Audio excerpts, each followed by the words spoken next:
पूरा गांव के लोग बोले पागल हो गई है मीरा, पत्थर की मूर्ति कोई दूध पीती है? मीराबाई बोली हाँ हाँ दादाजी, पत्थर की मूर्ति ने दूध पिया। गांव के लोग हंसने लगे, दूदाजी कहने लगे मीरा झूठ मत बोलो, पूरा दूध तुम पी गई? नहीं नहीं, मूर्ति ने पिया, मूर्ति ने पिया। हाँ ऐसा होता है? हाँ ना मानो तो चलो मेरे साथ। मीराबाई कटोरा फिर भर के लेकर आ गई, अपने दादा को साथ ले गई, गांव के लोगों को साथ ले गई, भगवान के सामने कटोरा रखकर बोली प्रभु एक बार फिर से पी लो, फिर से पियो। भगवान नहीं पिया। मीरा की आंख में जल भर गया, गांव के लोग मुझे झूठा समझेंगे। मीरा फिर सिंहासन पर चढ़ गई, भगवान के गले में बैया डाल कर बोली अगर दूध नहीं पिया तो बाप की सौगंध है तेरे को। भगवान तुरंत नीचे झुके कटोरा उठाकर दूध पी गए, वापिस पी गए। भाव था, निर्मल भक्ति थी, तो भगवान को मिलने में देरी कहां लगी? मिला।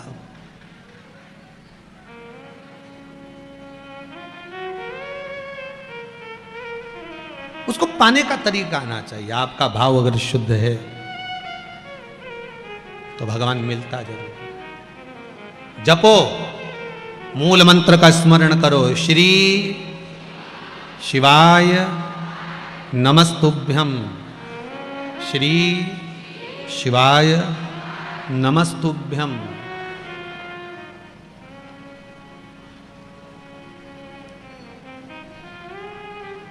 इस मंत्र का प्रभाव क्या क्या है?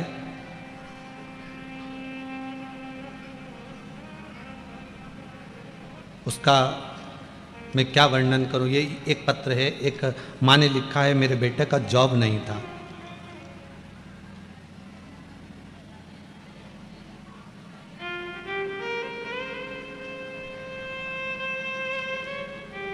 कौशल्या खंडेलवाल। कहाँ बैठी हैं? हाथ उठाइए। कौशल्या भाई खंडेलवाल, कहीं दिख रही हो तो भैया हाथ हिला देना हो। श्री शिवाय नमस्तुभ्यम। गुरुजी परिस्थिति बहुत डाउन थी, कहीं बैठी हैं कौशल्या भाई खंडेलवाल।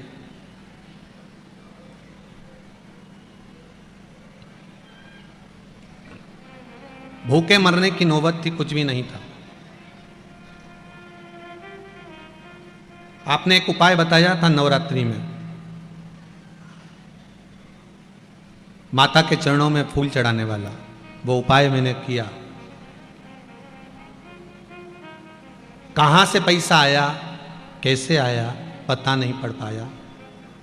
15 तारीख को कोई आया और उसने कहा कि अपन पार्टनरी में दुकान कर सकते हैं। 15 तारीख को रुपए देकर चले गया, 18 तारीख को मेरी दुकान खुल गई। यही भोलेनाथ जी की कृपा है। ये पत्र है उसका, कौशल्या भाई खंडेलवाल। ये पत्र बैंक वाला, कितना सुंदर लिखा है।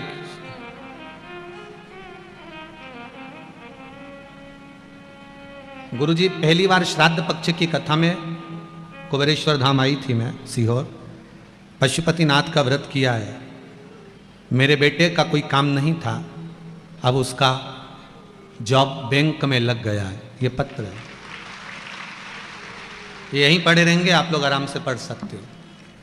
जिसने लिखा होगा वो भी यहीं बैठे होंगे। शिव कृपा होती है ऐसी। आप विश्वास से उसको आमंत्रित करिए, आप विश्वास से उसको बुलाइए, वो मिलेगा।